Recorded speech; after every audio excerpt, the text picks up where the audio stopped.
Assalamualaikum warahmatullahi wabarakatuh. Perkenalkan, nama saya Nasya Nabila Fauzia, NIM 2305076035 dari Prodi Pendidikan Bahasa dan Sastra Indonesia angkatan tahun 2023 kelas A.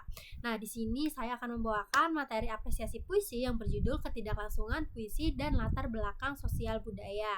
Sebelum kita masuk ke materinya, adapun pembahasan yang ada di dalam materi ini, yaitu yang pertama ada ketidaklangsungan ekspresi puisi, kemudian ada pengganti arti, ada penyimpangan arti, ada penyimpangan bahasa, ada penciptaan arti, dan ada juga latar belakang sosial dan budaya.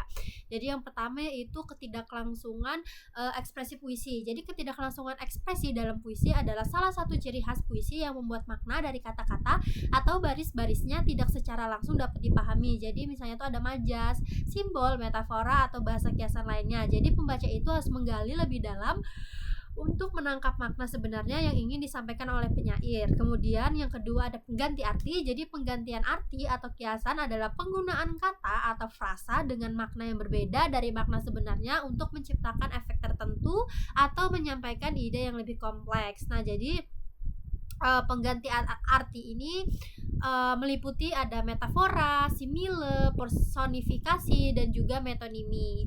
Nah, kemudian ada penyimpangan arti. Jadi dijelaskan oleh Rifater bahwa penyimpangan arti terjadi bila sajak terdapat ambiguitas, kontradiksi, ironi, ataupun nonsens. Jadi ambiguitas itu adalah kalimat, kata atau frasa yang memiliki lebih dari satu makna atau interpretasi yang mungkin. Kemudian kontradiksi itu adalah situasi di mana adanya ketidaksesuaian antara makna yang diharapkan atau permukaan dengan makna yang sebenarnya atau lebih dalam. Kalau nonsense itu elemen dalam puisi yang tampaknya tidak masuk akal atau tidak memiliki arti yang jelas jika dilihat dari perspektif logika atau makna konvensional. Kemudian ada penyimpangan bahasa. Nah, jadi selain penyimpangan arti ya, dalam puisi itu juga terdapat penyimpangan bahasa.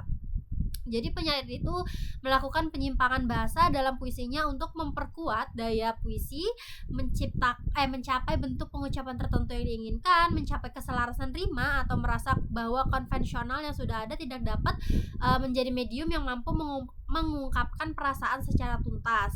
Berikut itu ada 9 penyimpangan bahasa dalam puisi. Yang pertama ada penyimpangan leksikal, yang kedua ada penyimpangan semantis, yang ketiga ada penyimpangan fonologis, yang keempat ada penyimpangan morfologis, yang kelima ada penyimpangan sintaksis, yang keenam ada penggunaan dialek, yang ketujuh ada penggunaan register, yang kedelapan ada penyimpangan historis, dan yang kesembilan ada penyimpangan grafologis. Nah, itu tadi itu tentang penyimpangan yang terjadi dalam puisi ya. Kemudian adapun penciptaan arti. Jadi penciptaan arti itu ditandai dengan penulisan puisi yang secara lingual tidak memiliki makna yang jelas, namun ketika ditafsirkan keseluruhan ternyata memiliki makna yang mendalam. Jadi penafsiran puisi itu dapat menciptakan makna baru yang berdasarkan beberapa hal. Yang pertama harus berdasarkan tipografi.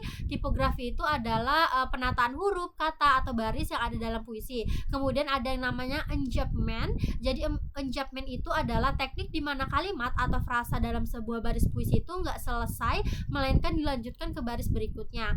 Kemudian yang ketiga ada rima. Rima itu adalah pengulangan konsonan. Kemudian yang keempat ada homolog. Jadi homolog itu dalam puisi adalah ketika penyair atau penulis itu menggunakan kata-kata yang mirip atau memiliki kesamaan tertentu. Nah, kemudian ada juga latar belakang sosial budaya. Jadi latar belakang sosial budaya, pemahaman puisi itu nggak bisa lepas dari lingkungan sosial dan budaya penyair.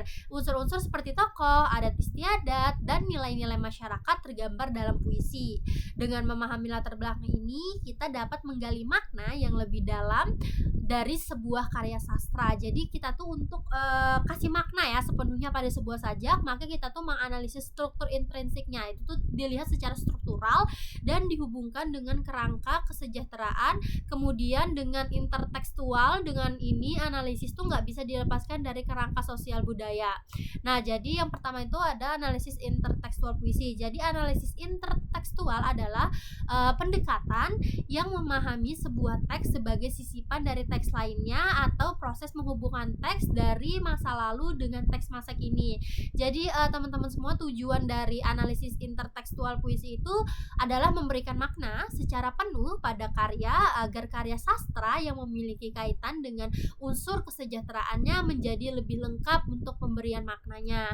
Nah, jadi itu tadi materi tentang ketidaklangsungan dalam puisi puisi ya. Jadi itu materi eh selanjutnya diapresiasi puisi ini. Mungkin itu saja yang bisa saya sampaikan, kurang lebihnya saya mohon maaf. Saya akhiri, wassalamualaikum warahmatullahi wabarakatuh. Terima kasih.